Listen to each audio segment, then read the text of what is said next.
তাল গাছটা কাটার কারণে বাসা থেকে প্রচুর পাখি ছানা এবং ডিম পাওয়া যায়, যেগুলি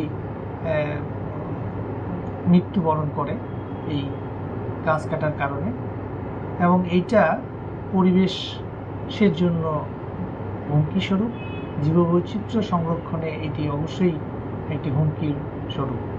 তো আমরা গতকালকে এই নিউজ পাওয়ার পরে আমাদের থানা পুলিশের লোকজন যায়, ঘটনাস্থল দেখে, এবং যেহেতু এটি সরকারি একটি রাস্তার মধ্যে গাছটি অবস্থিত, তো এটি সরকারি সম্পত্তি। এই গাছটি সরকারের অনুমতি ছাড়া বিক্রি এবং কাটার কোনো বৈধ নয়।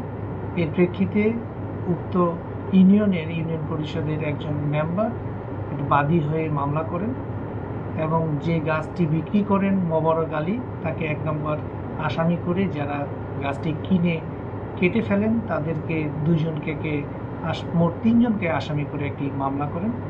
এই মামলার প্রেক্ষিতে আমরা অতি দ্রুত 1 নম্বর আসামিকে গ্রেপ্তার করি এবং বাকি 2 জন যে আসামি আছে তারা পলাতক, তাদেরকে আমরা ধরার চেষ্টা করছি।